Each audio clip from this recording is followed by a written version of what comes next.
Good evening everyone, I am Mr. Ish. Thank you for joining me for this video. If someone were to ask you what exactly is a derivative without providing such a technical explanation, how is it that we would go about proceeding with answering that question? What is a derivative? We've looked at very many derivative videos, the templates, the schemes, the derivative rules, product rule, quotient rule, chain rule, all of that. We've looked at that. But that just tells you how to calculate a derivative. It doesn't answer the question what a derivative is. So what exactly is a derivative? In the most simplified form, derivative is basically a rate of change. When we can abbreviate rate of change, and rate of change is very well synonymous with this symbol M we know, and that happens to be the slope. It's easy when you're looking at a linear line, you can calculate the slope of this. You have over here x1, y1, and here you have an x2, y2, and you can do that. You know you have change in y divided by change in x, and that gives you the slope. Now the problem arises when you have a curved line. In this instance, it's not just as simple as just taking a line across and then doing the change in y divided by change in x. You can do that, but you'll end up getting what is called an average rate of change. What you are more interested in with regards to this derivative is looking at the instantaneous rate of change. And how can you do the instantaneous rate of change? Well, first of all, you have to understand that when you have a curved line and you're looking at a slope of this line, you have to ask yourself where it is on this curve. Where is it that you're looking for that slope? Because the slope will differ or change with regards to where you are on a curved line. At this specific point, you could draw a tangent line, and this tangent line happens to graze at this point. At this point, if you were to calculate the slope of this tangent line, you would have an instantaneous rate of change, which would be the slope of that tangent line. This right here has practical significant value because most of the times in the real world, these curved lines or these models represent real life, physical, chemical, engineering, whatever it might be, phenomenon. And that instantaneous rate of change represents a specific factor that you're trying to study, and determining that instantaneous rate of change gives you practical value. Average rate of change has to do something here with secant lines. Instantaneous rate of change has to do with tangent lines, the slope of the tangent line. So if someone asks you what exactly is a derivative or what's the whole concept of derivatives, it is this, that you're looking and examining a specific model, a curve or line or function that you're studying, and you're trying to determine the instantaneous rate of change at a particular point of time. Because at that particular point of time, a specific decision has to be made. Examples of instantaneous rate of change could be what a specific bacterium or a culture has in terms of its rate of population growth at that specific point in time. You could also look at things like the marginal cost of producing a specific item at a specific point of time, or the marginal revenue obtained from selling a specific product at a point in time. There are a bunch of examples out there, all of which represent instantaneous rate of change, and these instantaneous rate of change are very well to do with the concept of derivatives. Now, mathematically or graphically, you can easily describe what a derivative is, or the concept of derivative, in the following manner. If you start with an x and a y axis, you draw just a curve. It doesn't have to be any specific form of curve. You can just don't draw a linear line, go with a curved line and draw 2 points. Here's your one point, here's your other point. If this point right here represents an x value, and this right here represents a specific h units away, an x plus h value. In terms of x coordinates, this is x, here's x plus h. But what exactly is the y coordinate over here? It must be f of x, because this x is fed into your function and you get a specific y value which you can represent as f of x. In this instance right over here, if you feed in this value, your y coordinate is this, f of x plus h. Now if you write these out in terms of pairs, you have an x comma f of x. Here's my x1, y1, and here you have an x plus h, and here you have an f of x plus h, which is your y value. Here's my x2 and y2. So x1, y1, x2, y2, and we can even write those out. x1, y1, x2, y2. Remember, we're trying to simplify this whole concept of derivatives. So sometimes if someone asks you what exactly a derivative is, you can explain them, and you can explain them in this manner. So the slope over here must be this, y2 minus y1 divided by x2 minus x1, because we know the slope has a specific significance, and that significance is rate of change. And when we're talking about rate of change, instantaneous rate of change is more important than average rate of change. When you plug in these values, you have f of x plus h minus f of x over x2 minus x1, x plus h minus x. When you simplify all of this, you get f of x plus h minus f of x divided by h, because these x's cancel out. But when you look at this, you draw a line through over here. What you looked at really here is a secant line, because this secant line is going through 2 points on this function, and here you're really looking at nothing more than the average rate of change.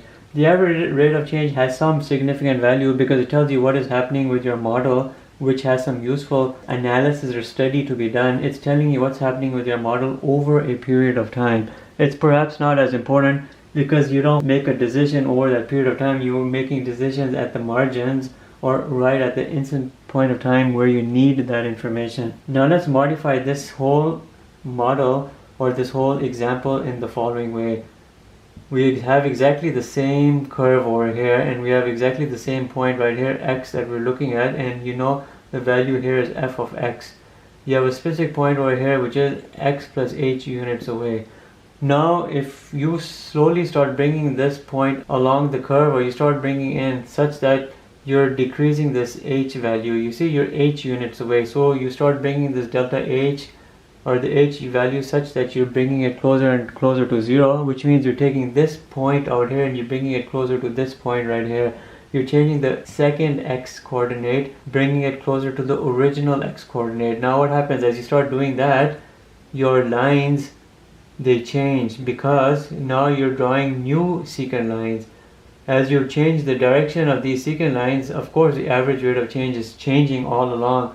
But as you're bringing this point closer and closer to your original point, you're drawing different types of secant lines such that there'll come a point where your second coordinate is coincident with your original coordinate, and then when you draw a line to that, in this instance you will have a tangent line. When you determine the slope at this tangent line here, you'll determine an instantaneous rate of change. The slope of a tangent line versus the slope of a secant line. The slope of this tangent line will tell you exactly what is happening with your model in terms of practical value at that specific point of time.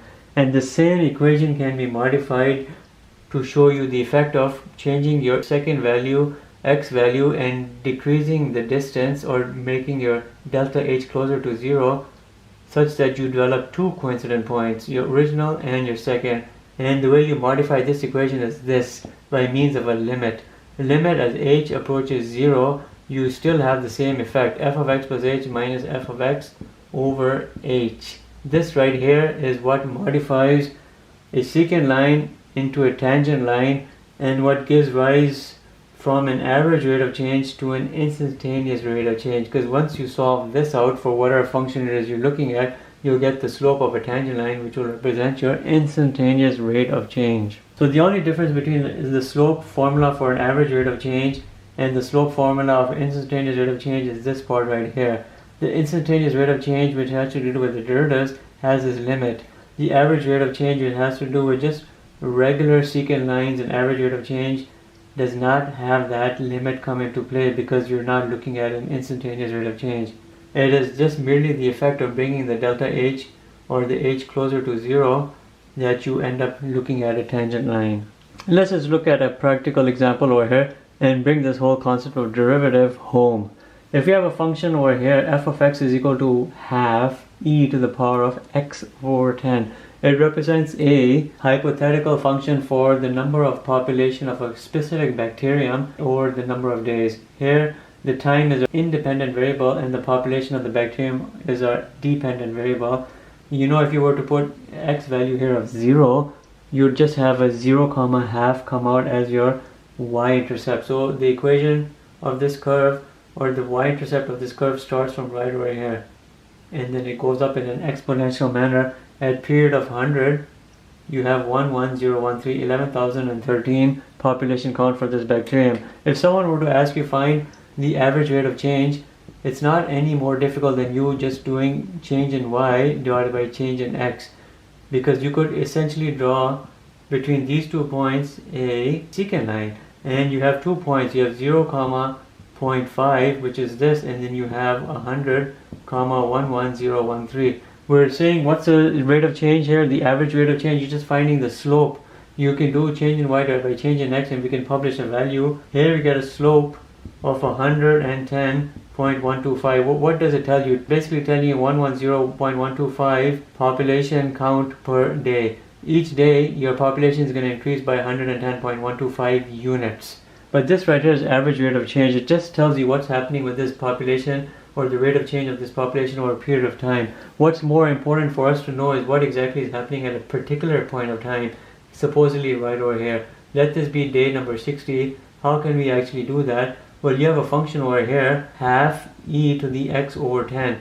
If you were to calculate the derivative of this, you could do so because you know how to do derivatives right over here. You have to do the derivative of this. You can push the half out, and you're doing the derivative of this e to the x over 10, then you know you have something called the chain rule, which you can bring into play. You have 1 over 2 d over du e to the u, and then you have du over dx, you have x over 10. You've done the chain rule over here, so you have 1 over 2, derivative of x over 10 is just 1 over 10, the derivative of e to the u is just e to the u.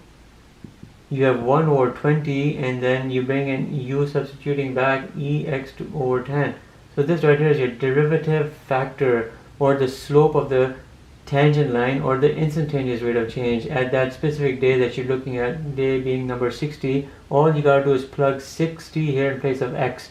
So you'll have 1 over 20 e to the 60 over 10, and you plug it into your calculator and determine exactly what it is you have at play over here. Calculating this, you get a number of 20.17. What does this 20.17 represent? It represents your instantaneous rate of change. The rate of change at that specific point in time being 60 days. So if you look over here, originally we thought that in general that this bacterium has a rate of change of 110.125 units. You can even eliminate the decimal. You would think in your head that every day the population count increases by 110. That's the rate of change, 110, a positive 110. But what you find out that at 60 you have a positive change of 20.17, or just say 20. Based on this, at day 60 you're really having a population count increase of 20 per day, not 110 as originally thought. Well, this right here is a better answer because it's telling you in the real world initially it takes a while for the population rate to increase, especially at the very beginning where you have a little bit of a rate of change. But as you become more and more exponential, the rate of change shoots up. From here to here, the population rate of change is pretty small. Thinking in general 20.17, but from the point of 60 onward, it's going to shoot up to a pretty high number, and you could actually get a good value at that 100-day mark too. Remember, this 110 is giving you average rate of change. You could take this 100 number and put it right here in place of x, and it can give you that at f of 100, the rate of change is going to be what? You're not going to put this 100 in place of this function right here. You're going to put it in the derivative, and we'll put a little prime over there. So the rate of change at the 100-day mark should be significantly larger than 20, and all you have to do is put it right here into your derivative factor. In this instance, you're getting a rate of change, an instantaneous rate of change of 1101. Starkly different than this 20.17, but starkly different from this 110 original average rate of change. So you can see very well here with regards to this derivative concept, you want to focus here on the instantaneous rate of change. Look at your model, your function, whatever it may be, calculate its derivative, and then do your analysis or your judgments or your decisions based on that, because these instantaneous rate of changes change with where you are on your curve. They're never uniform as how the average rate of change would indicate. The average rate of change gives you the false sense of security, or the false sense of hope that you have a uniform rate of change along your entire function, but that's not the case. If you rely on this, you'll think that at any point on your curve you have a rate of change of 110. But you can see here, based on the day, the value changes significantly. At day number 60 it's 20.17, at day 100 it's 1101. So always go with the instantaneous rate of change. Never really rely on the average rate of change. In a nutshell, what is your derivative concept? It is the means by which you can go about calculating the slope of your tangent line, which will give you your instantaneous rate of change, which is fundamentally more important than average rate of change because it tells you what is exactly occurring with your model at a particular point of time. That's all I wanted to show you in this video. Thank you for watching. Have a nice day.